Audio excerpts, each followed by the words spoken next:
Okay, चलिए देखिएगा, जिस तरह से हम पहले वाले वीडियो में प्रकाश का प्रवर्तन की क्लास दिए थे, उसी तरह आज दूसरा चैप्टर चल रहा है प्रकाश का अपवर्तन। प्रकाश के अपवर्तन में देखिएगा कि आज हम जो चर्चा करने वाले हैं वो है प्रकाश का अपवर्तन का। सबसे पहले डिफिनेशन देंगे, उसके बाद इसका यूज कहाँ कहाँ होता है ना, कहाँ अनुभव करते हैं, फिर उसका घटना जानेंगे, उसके बाद प्रकाश के अपवर्तन के नियम जानेंगे, इसका भी नियम होता है, ठीक है। उसके बाद हम माध्यम के बारे में चर्चा करेंगे, फिर माध्यम, चार माध्यम के बारे में जानकारी लेंगे हम, विरल माध्यम, सघन माध्यम, समांगी माध्यम और विषमांगी माध्यम।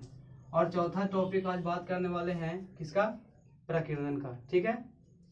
चलिए तो सबसे पहले स्टार्ट करते हैं, क्या है प्रकाश का अपवर्तन। तो प्रकाश का अपवर्तन पहले आप लोग अनुभव कहाँ करते हैं बता देते हैं कि प्रकाश के अपवर्तन की घटना देखिएगा, जैसे आप लोगों को कभी कभी देखिएगा कि रात में जब सोते हैं आप लोग तो तारे जो हैं टिमटिमाते हुए दिखाई देता है आप लोगों को।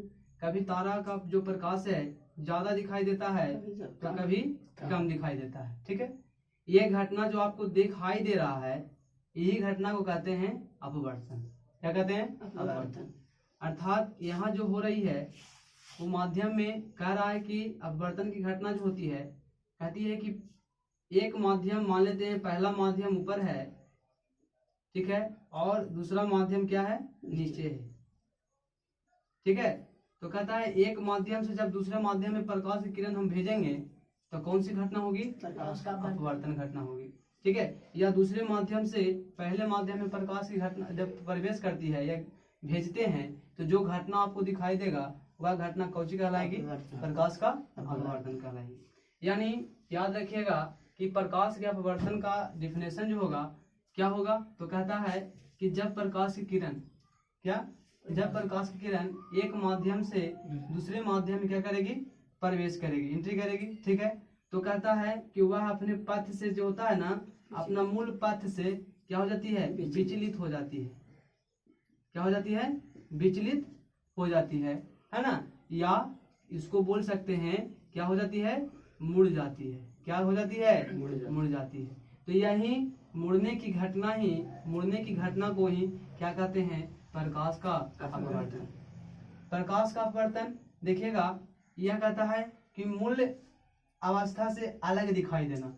जैसे आप लोग देखे होंगे कि होटल में देखिएगा कि जो आप लोग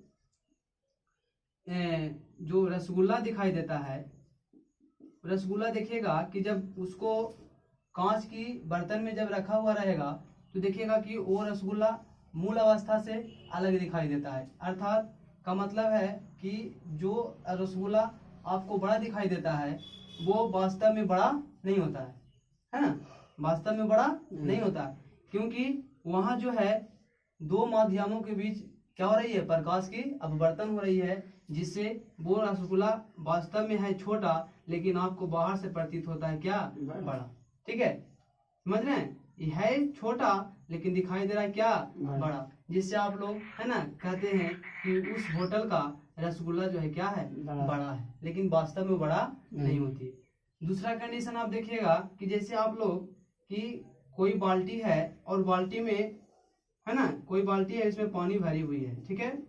बाल्टी की गहराई मान लेते हैं इतना है, लेकिन जब है ना, इस बाल्टी की गहराई क्या है, इतना है, लेकिन जब आप बाल्टी को पानी से भरे हुए बाल्टी को जब देखिएगा तो वो गहराई इतना नहीं दिखाई देगा, बल्कि यहाँ से दिखाई देगा, लगेगा कि बाल्टी की गहराई क्या है, कम है। तो बाल्टी की गहराई कम दिखाई देना प्रकाश का अपवर्तन की क्या है, घटना है। इसके साथ साथ देखिएगा कि पानी से भरे बाल्टी में है ना, जब किसी छड़ी को सीधा डालिए, है ना, समझ रहे हैं, सीधा डालिएगा, अर्थात जब सीधा डालिएगा तो उसका प्रतिबिंब तिरछा दिखाई देगा कि ऐसे रखा हुआ है, ठीक है, और नहीं तो ठीक है, इसको यूज करके देखिएगा आपको पता चल जाएगा, ठीक है।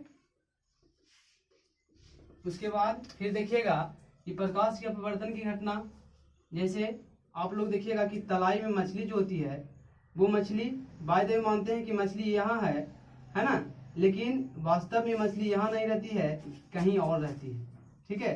तो ये घटना जो आपको दिखाई दिया है ना, ये घटना भी क्या है, प्रकाश का अपवर्तन है। यानी ध्यान दीजिएगा कि प्रकाश के अपवर्तन हम किसे कहते हैं, तो प्रकाश के अपवर्तन कहते हैं कि जब प्रकाश के किरण को एक माध्यम से जब दूसरे माध्यम में एक माध्यम से दूसरे माध्यम में प्रवेश कराते हैं तो ये अपना मूल पथ से क्या हो जाती है, विचलित होती है। यानी कि जिस रास्ते से वो जाते रहती है ना, क्या हो जाती है, मुड़ जाती है ना। यानी कि जाना चाहिए इस तरह से, लेकिन जाने के बाद आगे चल के क्या हो जाती है, मुड़ जाती है ना। तो यही मुड़ने की घटना को ही हम क्या कहते हैं, प्रकाश का अपवर्तन। प्रकाश के अपवर्तन के है ना, प्रकाश के अपवर्तन का डिफिनेशन तो आप जान चुके हैं कि प्रकाश का अपवर्तन हम किसे कहते हैं। तो कहेंगे कि जब प्रकाश की किरण एक माध्यम से है ना, जब प्रकाश की किरण एक माध्यम से दूसरे माध्यम में प्रवेश करती है तो अपने मूल पथ से क्या हो जाती है, विचलित हो जाती है। तो विचलित होने की घटना को ही प्रकाश का अपवर्तन कहते हैं। ठीक है, इसमें जैसे भी बता दिए कहाँ इसका एग्जाम्पल होगा जो है ना, वही पता चल गया आपको। उसके बाद हम जानेंगे कि प्रकाश के अपवर्तन की घटना, तो इसका 3 घटना है। कितना घटना है, 3 घटना है। ध्यान दीजिएगा, पहला घटना हम बता रहे हैं, पहला जब कहता है कि जब यहाँ पर देखिएगा फिगर के माध्यम से हम बता रहे हैं, ऊपर वाली जो है माध्यम उसको हम ले लेंगे क्या, विरल माध्यम। ठीक है, नीचे वाला जो माध्यम है वो क्या है, सघन माध्यम। ठीक है, तो ध्यान दीजिएगा इसमें देखिए कि जब किरण को हम पहले यहाँ नॉर्मल लेंगे, अभिलंब इस पर डालेंगे। ठीक है, ये इस सतह को बोला जाता है अपवर्तक सतह। क्या बोलते हैं, यहाँ पर देखिएगा लिख देते हैं, इसको बोलते हैं अपवर्तक सतह। इसको क्या बोलते हैं जी, हम क्या डाले हैं, अभिलंब बोलते हैं इसको। ठीक है, और यहाँ पर ही जो है इसको बोलते हैं अपतन बिंदु बोलते हैं इसको। क्या बोलते हैं, अपतन बिंदु। ठीक है, उसके बाद कहता है कि जब हम किरण को किस माध्यम से ले जा रहे हैं, विरल से, है ना। जब किरण को हम विरल से ले जाते हैं किसकी ओर, सघन की ओर, तो कहता है कि इस अपवर्तक सतह से अपवर्तन के बाद कहता है अभिलंब की ओर क्या हो जाती है, मुड़ जाती है। यानी कि इसका मूल पथ था इस तरह जाने का, लेकिन क्या हो गया, आगे चल के किसी क्या हो गया, अपनी मूल पथ से क्या हुआ, विचलित हुआ ना। तो यही घटना क्या है, प्रकाश का अपवर्तन। ये घटना पहली घटना है। कौन सी घटना, हाँ, यानी कि जब हम विरल माध्यम से, याद रखिएगा आपसे प्रश्निष्ठ भी पूछ सकता है, ये सब पूछेगा कि जब विरल माध्यम से, जब प्रकाश की किरण विरल माध्यम से सघन माध्यम में प्रवेश करती है तो इस क्या घटना होती है ना। क्या अभिलंब से दूर भागता है, क्या अभिलंब की ओर झुक जाती है, या सीधा निकल जाती है। तो बोलिएगा कि क्या बोलेंगे कि जब प्रकाश की किरण विरल से जब सघन में प्रवेश करती है तो है ना, अपवर्तक सतह से अपवर्तन के बाद क्या होती है, अभिलंब की ओर मुड़ जाती है। ठीक है, तो पहला कंडीशन कि जब विरल से सघन में जाएगा तो अभिलंब की ओर मुड़ जाएगा। दूसरा कंडीशन देखिएगा, ठीक है, पहला कंडीशन कोई दिक्कत नहीं, चलिए पहला कंडीशन कोई दिक्कत ना है, इसको साफ कर देते हैं, साफ कर देते हैं इसको। ठीक, दूसरा कंडीशन देखिएगा, सेम इसी का विपरीत होगा, घटना 2। दूसरी घटना देखिएगा, दूसरी घटना सेम उसी तरह से होगा। ये अपवर्तक सतह है जो कि आपको पहले बता चुके हैं, अपवर्तक सतह। और इस अपवर्तक सतह पर बोले थे कि हम सीधा परपेंडिकुलर क्या देंगे, अभिलंब देंगे। क्या देंगे, अभिलंब, है ना। अब यहाँ ध्यान दीजिएगा, अब जो है चेंज है, यहाँ ध्यान दीजिए, यहाँ है सघन माध्यम और यहाँ है विरल माध्यम। ठीक है, तो अब जो प्रकाश की किरण जो होगा अब सघन से कहाँ जाएगी, विरल। इसके पहले वाला घटना, पहला घटना नंबर 1, उसमें क्या था कि विरल से सघन में दिए थे। अब जो होगा सघन से विरल में आएगा। तो देखिएगा कि जब सघन से विरल में हम क्या कर रहे हैं, प्रवेश कर रहे हैं, प्रकाश की किरण कहाँ से कहाँ जा रही है, सघन से विरल में जा रही है। तो कहता है कि अपवर्तन के बाद क्या होगा, तो अपवर्तन के बाद जो होगा वो अभिलंब से क्या हो जाएगी, दूर भागने लगेगी। यानी कि पहला कंडीशन में क्या हुआ कि पहला कंडीशन में जब विरल से सघन में था तो क्या हुआ, अभिलंब की ओर मुड़ रहा था, यानी अभिलंब की ओर झुक रहा था, है ना। लेकिन दूसरा कंडीशन में क्या हो गया कि सघन से जब हम विरल में प्रवेश किए तो उसका जो क्या था, प्रकाश था, है ना, वो अपने मूल पथ से क्या हो गई, विचलित हो गई और किधर की ओर जाने लगी, अभिलंब से दूर की ओर जाने लगी। ठीक है, समझ रहे हैं। यानी कि सेम इसी का विपरीत था, है ना, पहला, यानी पहला का विपरीत दूसरा बोल सकते हैं, है ना, कि जब हम सघन विरल से सघन में डाले तो अभिलंब की ओर झुका, और जब हम सघन से विरल में ले जाते हैं प्रकाश की किरण को तो क्या हो जाती है, अभिलंब से दूर भागती है। ठीक है, कोई दिक्कत नहीं, दूसरा कंडीशन में कोई दिक्कत नहीं, तो इसको उतार दीजिएगा। चलिए ठीक है, तीसरा देखिएगा, तीसरा कंडीशन देखिएगा, तीसरा कंडीशन देखिए, तीसरा कंडीशन है, कहता है कि तीसरा कंडीशन में कोई माध्यम पर आश्रित नहीं रहता है। ठीक है, अर्थात कहता है कि दोनों माध्यम चाहे सघन से विरल में ले जाइए चाहे विरल से सघन में ले जाइए। ठीक है, कहता है कि या तो पर तीसरा कंडीशन बता रहे हैं, या तो सघन से विरल में, आप विरल से सघन में पूछ में लेके जा सकते हैं आप। ठीक है, हम लिख देते हैं सघन और यहाँ लिख देते हैं विरल।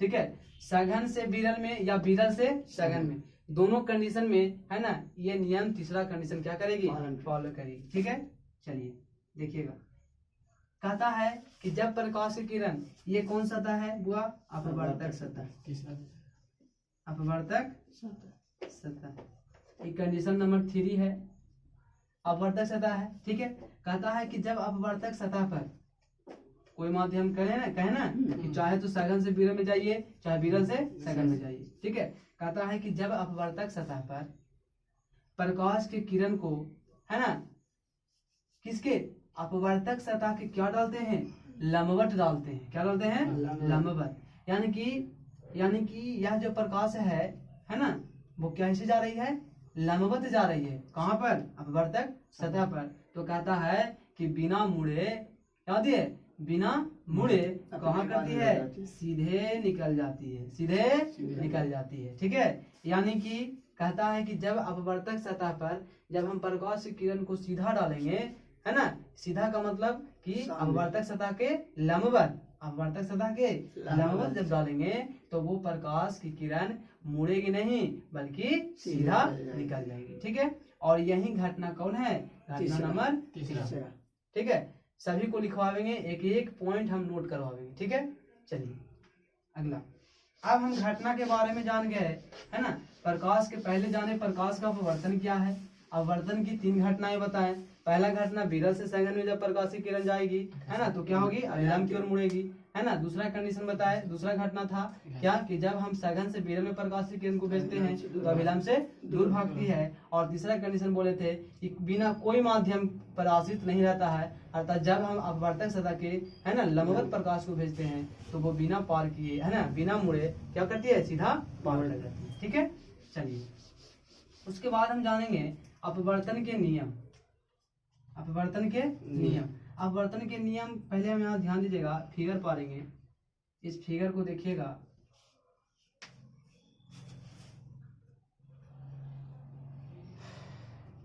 ये क्या है, नॉर्मल है जिसको हम बोलते हैं अभिलंब। इसके बाद ये है अपवर्तक सतह। उसके बाद हम ये बोले थे, ये जो पॉइंट है इस पॉइंट को बोलते हैं आपतन बिंदु, और यहाँ से किरण को हम क्या करेंगे, भेजेंगे, तो ये किरण कहलाएगी आपतित किरण, आपतित किरण। ठीक है, और जब यहाँ से रिफ्लेक्शन होगी, है ना, तो ये कौन सा किरण कहलाएगी, अपवर्तित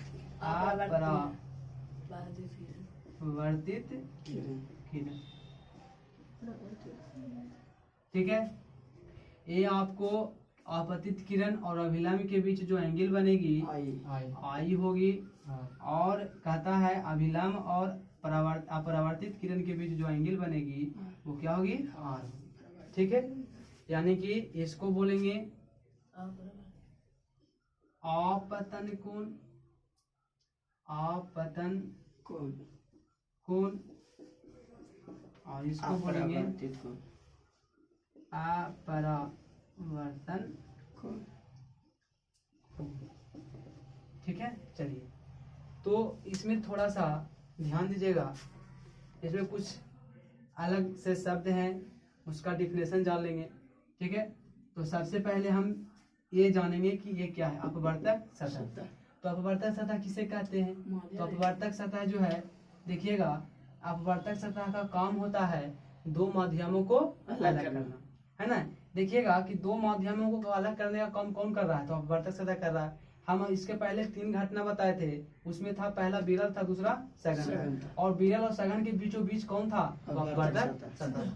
यानी कि अपवर्तक सतह का डिफिनेशन हो जाएगा कि दो, है ना, दो माध्यमों को अलग करने वाली सतह को, है ना, दो माध्यमों को अलग करने वाली सतह को क्या कहते हैं, अपवर्तक सतह कहते हैं। कौन सतह कहते हैं जी, अपवर्तक सतह कहते हैं। और अब पूछेगा कि अपवर्तक क्या पारदर्शी होती है, क्या अपारदर्शी होती है, तो बोलेंगे पारदर्शी होती है।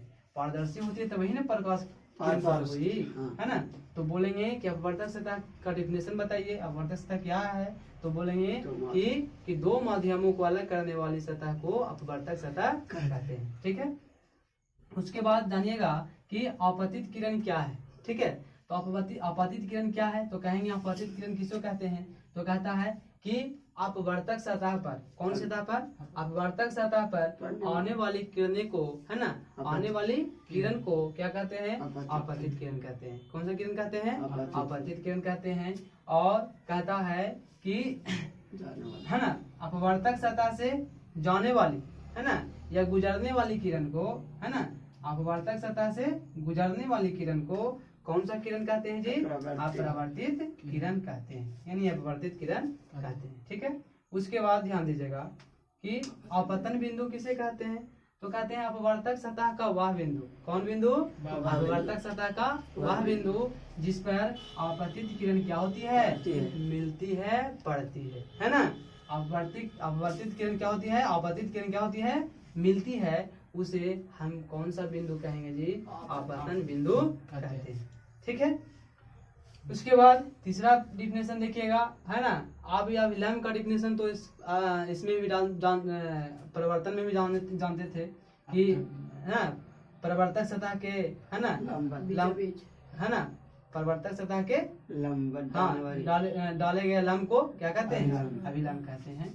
और उसी तरह, है ना, इसमें होगा कि अपवर्तक सतह के लंबवत, है ना, डाले गए लंब को क्या कहते हैं, अभिलंब कहते हैं। कौन सा लंब कहते हैं, अभिलंब कहते हैं। ठीक है, उसके बाद ध्यान दीजिएगा कि आपतन कोण किसे कहते हैं, तो सिंपल सा, इसके पहले भी पढ़ चुके हैं कि आपतित किरण और, है ना, अभिलंब के बीच बने कोण को आपतन कोण कहते हैं।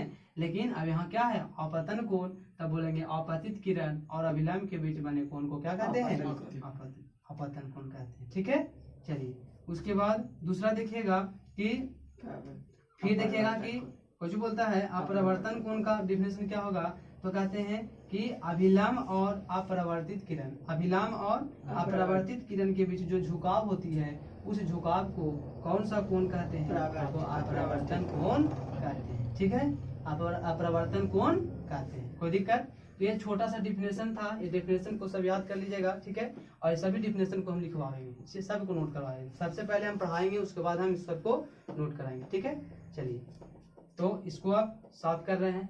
ठीक है, उसके बाद हम आज चर्चा करेंगे तीसरा जो है, वो तीसरा है कुछ जी, माध्यम है। माध्यम के बारे में बताएंगे आपको कि माध्यम है क्या।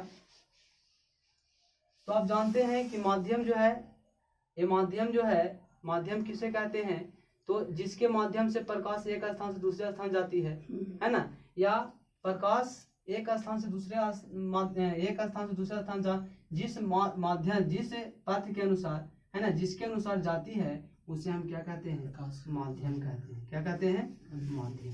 ठीक है, और माध्यम जो है ना, माध्यम जो है निम्नलिखित प्रकार के होते हैं, जैसे बोले विरल माध्यम, विरल माध्यम, पहला हुआ, दूसरा सघन माध्यम, ठीक है, तीसरा समांगी माध्यम, और चौथा हो जाएगा विसमांगी माध्यम। तो सुनिएगा कि विरल माध्यम और सघन माध्यम और समांगी और विसमांगी माध्यम किसे कहते हैं, ठीक है, थोड़ा देख लीजिएगा।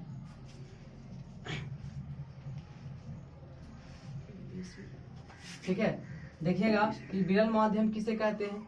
तो याद रखिएगा कि आप ये देखिएगा कि आपको विरल माध्यम और सघन माध्यम, समांगी माध्यम और विसमांगी माध्यम में बता रहे हैं, ठीक है। तो विरल माध्यम किसे कहते हैं, तो कहता है जिस माध्यम में प्रकाश का चाल अधिक होता है किसी माध्यम के अपेक्षा, ठीक है।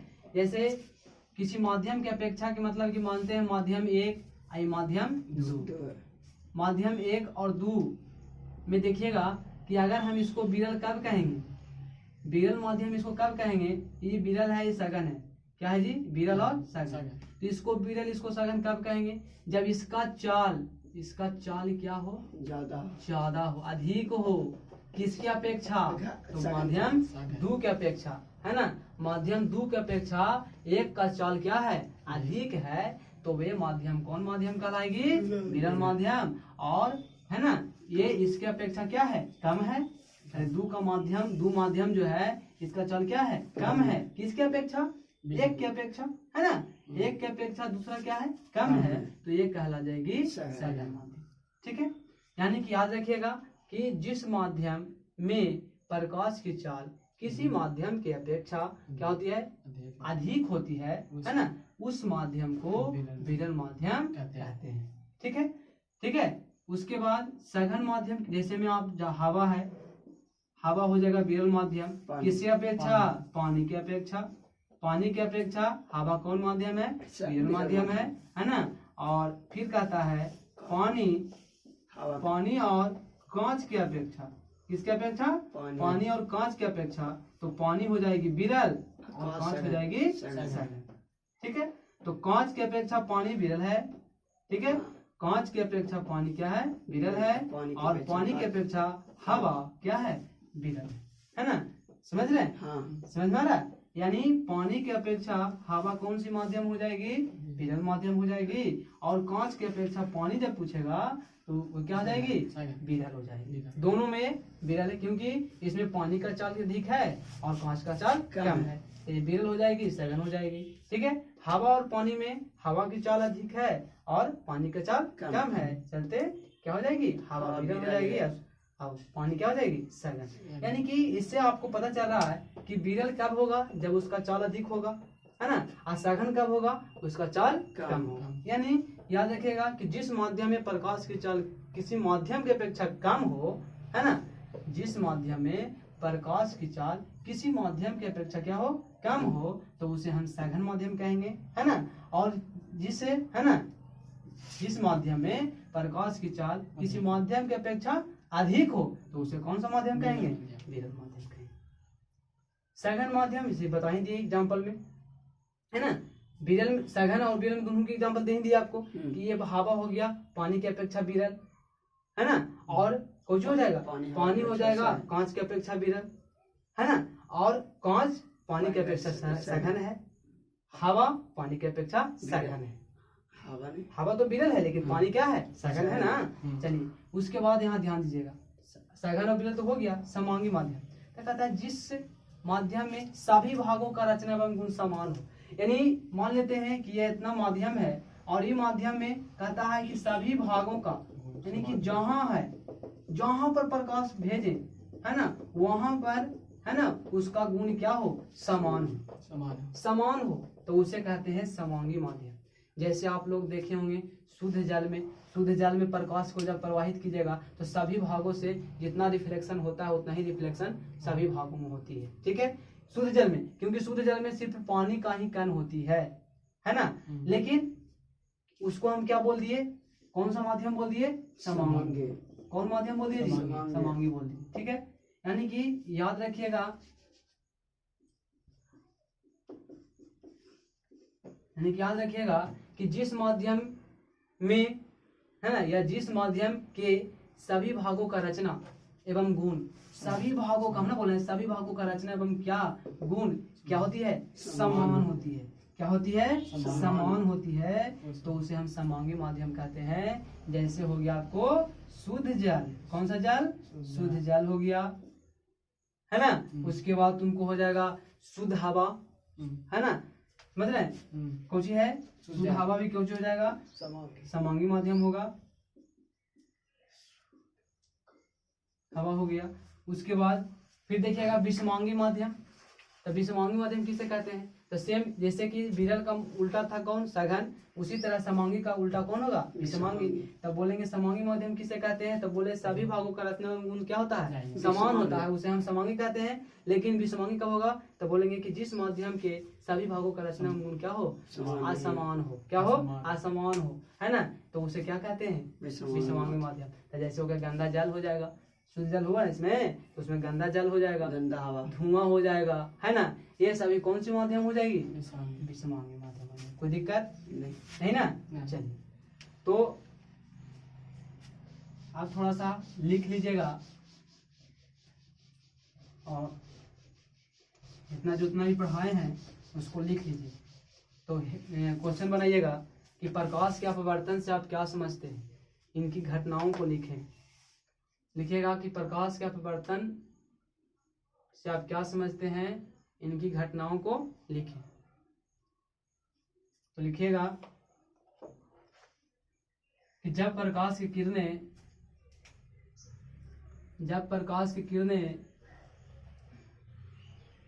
एक माध्यम से दूसरे माध्यम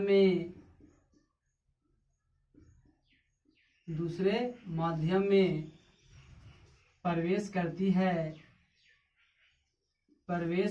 है तो अपने मूल पथ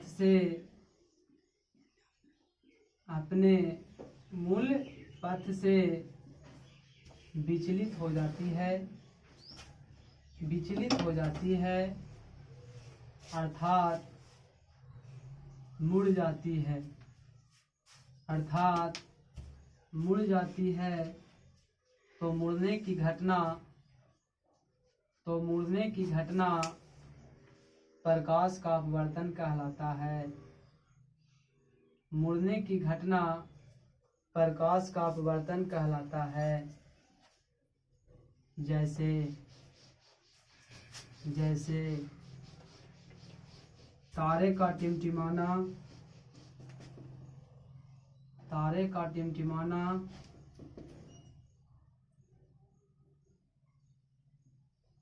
गोदाम में रखी रसगुल्ला को बड़ा दिखाई देना,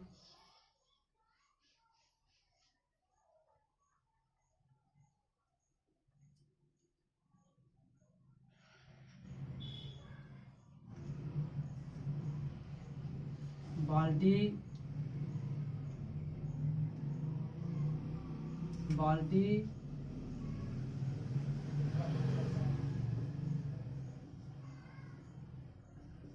में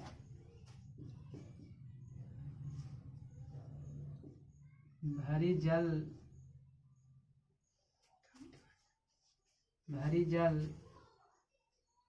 के कारण उसका गहराई कम दिखाई देना,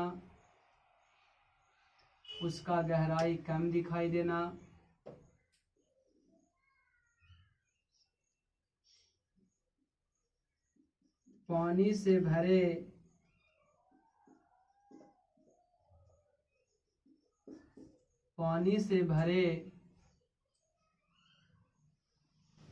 बाल्टी में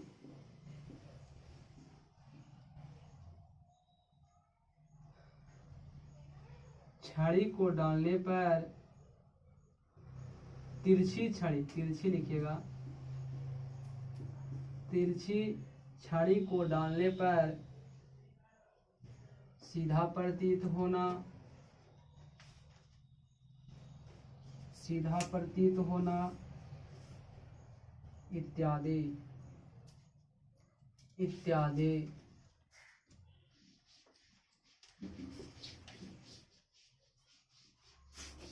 पैराग्राफ चेंज करके लिखिएगा घटनाएं देकर के डैश, प्रकाश के अपवर्तन की घटनाएं देकर के डैश।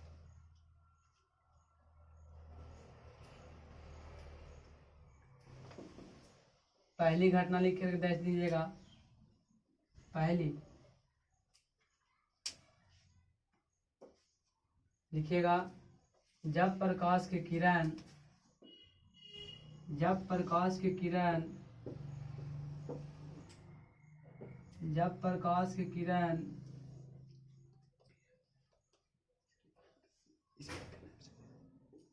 विरल माध्यम से विरल माध्यम से विरल माध्यम से जब प्रकाश की किरण विरल माध्यम से सघन माध्यम में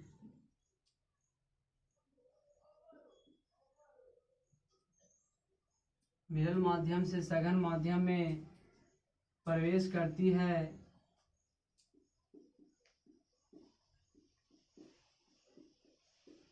प्रवेश करती है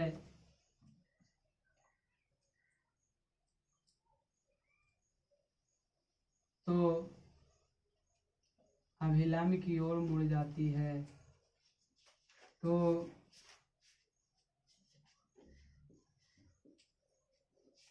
अभिलंब की ओर मुड़ जाती है।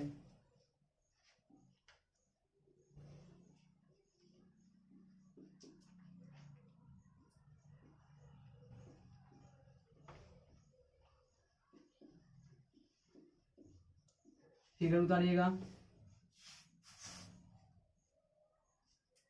इस फिगर को उतार लीजिए।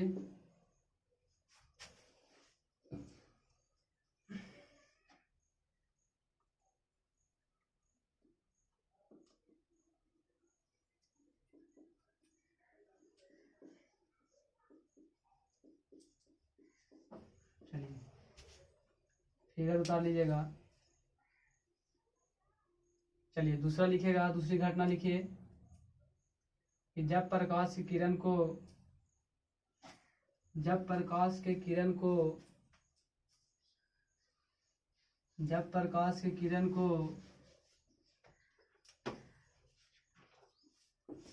सघन माध्यम से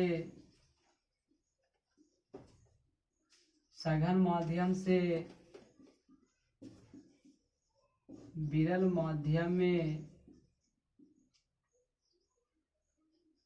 माध्यम में प्रवेश करता है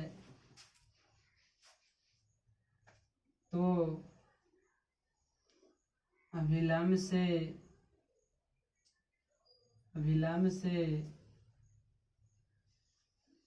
दूर भागती है।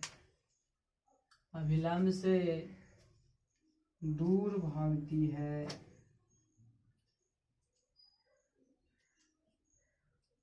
फिगर उतार लीजिएगा। फिगर उतार लीजिए।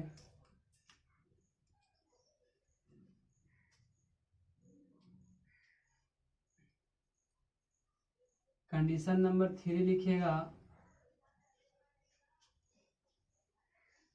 घटना 3 लिखिए।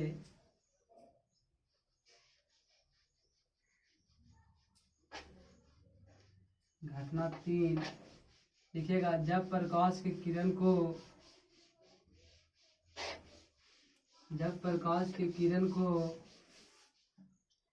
अपवर्तक सतह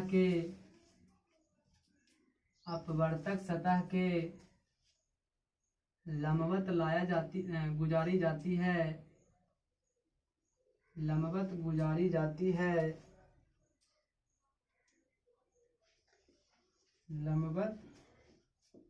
गुजारी जाती है तो वो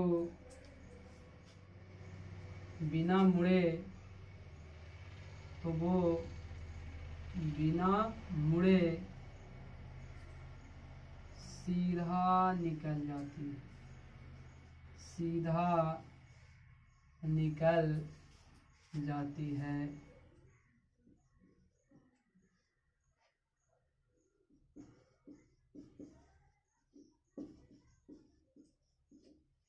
यानी कि ये भी अभिलंब है, अभिलंब यही हो जाएगा, अपतित किरण यही हो जाएगा, है ना, प्रवर्तित किरण यही, अपरिवर्तित किरण यही हो जाएगा, और अभिलंब भी यही हो जाएगा, क्योंकि यह किरण कहाँ जा रही है, तो अपवर्तक सतह के लंबवत जा रही है, जा रही है ना, तो दोनों काम करेगी, है ना, ठीक है।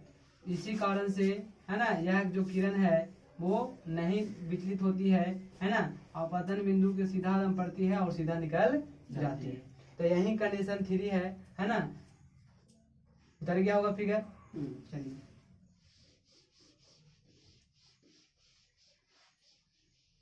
चलिए नेक्स्ट लिखिएगा अपवर्तन के नियम। नेक्स्ट लिखिएगा अपवर्तन, प्रकाश के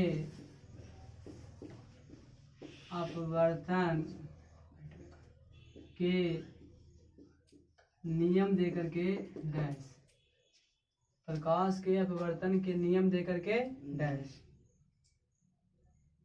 तो लिखिएगा कि प्रकाश के अपवर्तन के मुख्यतः 2 नियम हैं। प्रकाश के अपवर्तन के मुख्यतः 2 नियम हैं। पहला लिखिएगा, है ना, पहला लिखिएगा कि आपतित किरण कॉमा अभिलंब तथा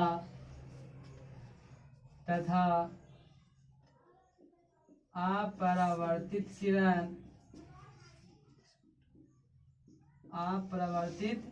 किरण तीनों एक ही तल में होते हैं, तीनों एक ही तल में होते हैं, ठीक। दूसरा जो है बहुत ही इम्पोर्टेंट है, इससे 2 क्वेश्चन निकलती है। या तो पूछ सकता है आपके कि प्रकाश के अपवर्तन के कितने नियम है, तो 2 नियम, दोनों नियम को लिखना पड़ेगा। उसके साथ इससे दूसरा नियम से एक और प्रश्न निकलता है, स्नेल का नियम। कौन सा नियम? स्नेल का नियम, बहुत ही इम्पोर्टेंट है, तो ध्यान दीजिएगा। दोनों नियम, स्नेल का नियम कहे चाहे प्रकाश के अपवर्तन का दूसरा नियम कहे, दोनों नियम आधारित है इसी पर, ठीक है। चलिए तो देखिएगा कि प्रकाश के अपवर्तन का दूसरा नियम क्या है। तो कहता है कि प्रकाश के, है ना, लिखिएगा कि प्रकाश के किसी खास रंग के लिए, कौन सा रंग? खास रंग, या किसी खास प्रकाश के लिए, ठीक है, या ऐसे भी लिख सकते हैं किसी खास प्रकाश के लिए, या प्रकाश के किसी खास रंग के लिए, दोनों बराबर है, ठीक है। तो बोल सकते हैं, आपका जो इच्छा है आप जो लिख सकते हैं कि प्रकाश के किसी खास रंग के लिए, है ना, प्रकाश के किसी खास रंग के लिए कहता है कि आपतन कोण की जया। अपतन कोण की जया का मतलब कुछ हुआ, साइन आई, है ना, तथा, है ना, प्रकाश के किसी खास रंग के लिए अपतन कोण की जया साइन आई, तथा अपरावर्तन कोण की, है ना, जया, कौन सी कोण? अपरावर्तन कोण की जया, मतलब साइन,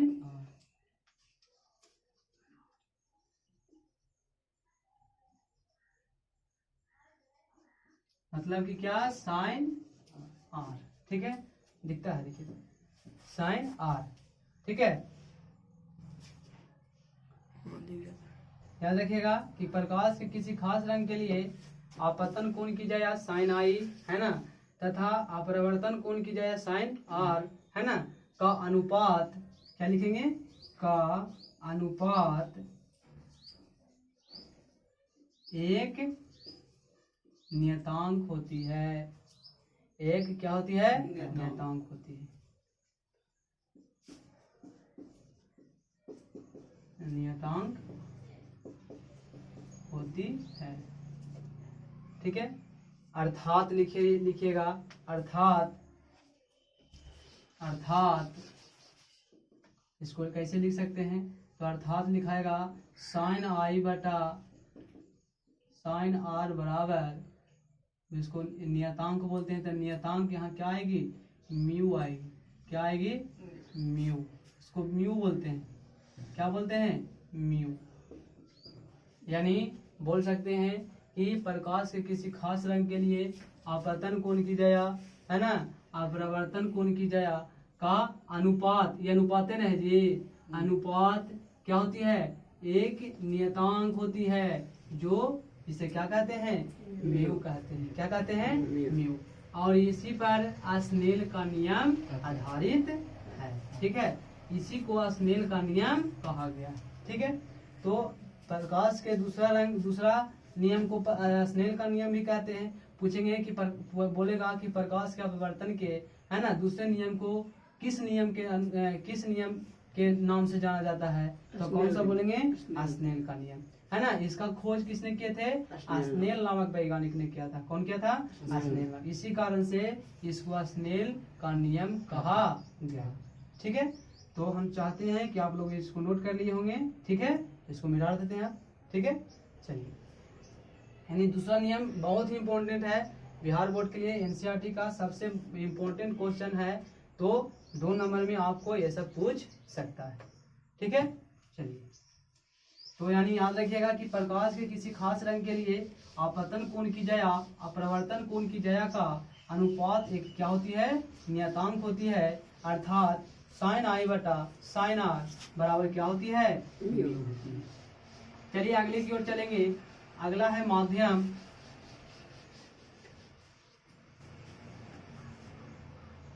लिखिएगा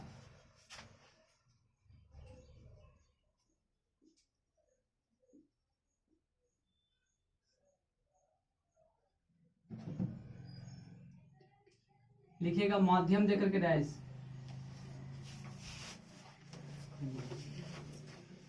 माध्यम देकर के डैश,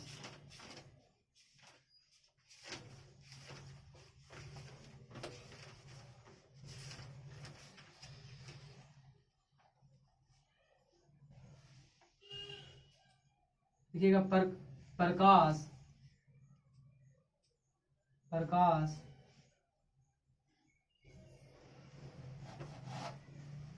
एक स्थान से दूसरे स्थान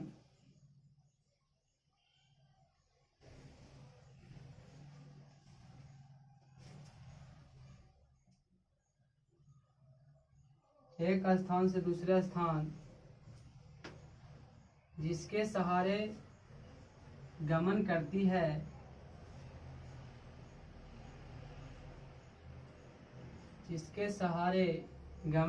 करती है, उसे माध्यम कहते हैं। उसे क्या कहते हैं, माध्यम। और नीचे बनाइएगा पैराग्राफ चेंज करके लिखिएगा कि माध्यम निम्नलिखित प्रकार के होते हैं। माध्यम निम्नलिखित प्रकार के होते हैं।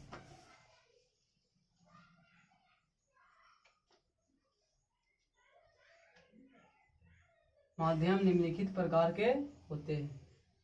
पहला लिखिएगा विरल माध्यम दे करके डैश, विरल माध्यम दे करके डैश लिखिएगा, विरल माध्यम,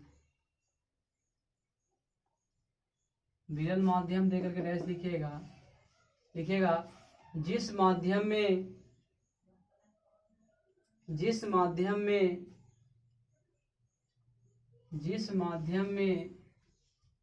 प्रकाश की चाल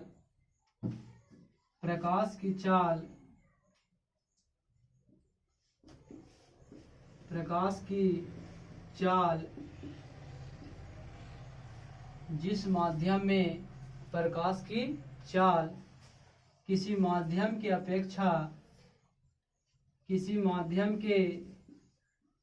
अपेक्षा मतलब तुलना कर रहा है, ठीक ना। किसी माध्यम के अपेक्षा अधिक हो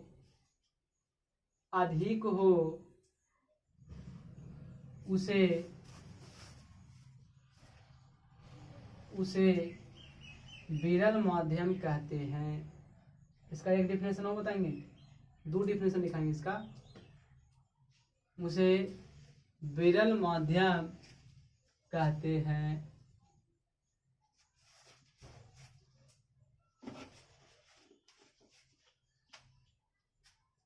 या दे करके दूसरा डिफिनेशन लिखिएगा नीचे से। जिस माध्यम का या में जिस माध्यम में प्रकाश की चाल जिस माध्यम में प्रकाश की चाल अधिक हो उसे विरल माध्यम कहते हैं। उसे विरल माध्यम कहते हैं। उसे विरल माध्यम कहते हैं। जैसे हाथ चला के लिखिएगा, जैसे हवा के अपेक्षा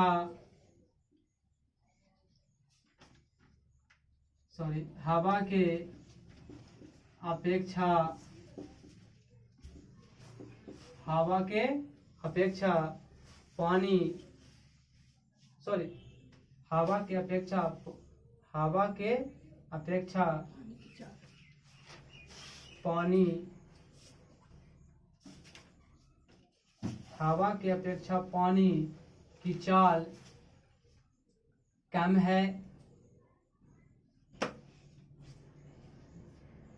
है, इसलिए हवा विरल माध्यम होगा। इसीलिए हवा कौन माध्यम होगा? विरल माध्यम होगा। ठीक है, अगला लिखिएगा सघन माध्यम।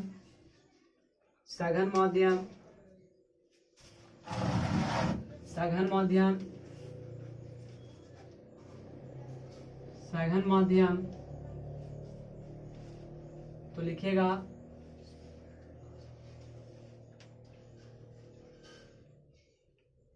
जिस माध्यम में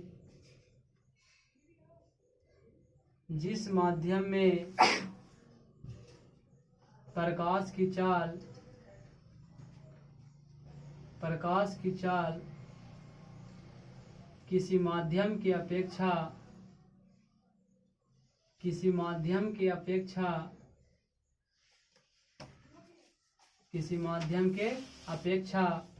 कम हो उसे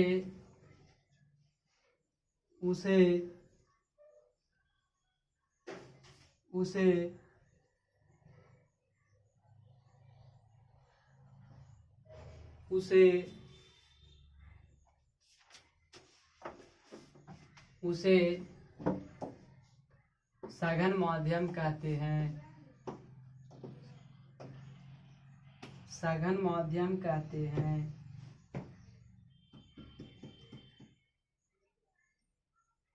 ठीक है, जैसे लिख लीजिएगा, जैसे में लिखिएगा पानी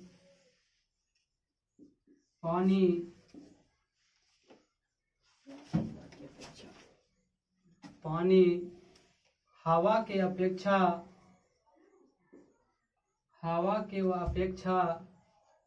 सघन माध्यम है। अगला लिखिएगा समांगी माध्यम, जल्दी, समांगी माध्यम। तो समांगी माध्यम में बोलवे किए लिखेगा कि जिस माध्यम के सभी भागों का रचना एवं गुण, सभी भागों का रचना एवं गुण समान हो, सभी भागों का रचना एवं गुण समान हो, उसे समांगी माध्यम कहते हैं, उसे समांगी माध्यम कहते हैं। जैसे जैसे शुद्ध जल, शुद्ध वायु इत्यादि इत्यादि।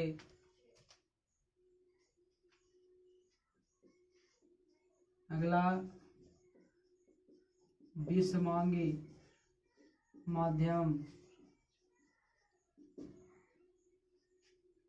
विसमांगी माध्यम लिखिएगा जिस माध्यम के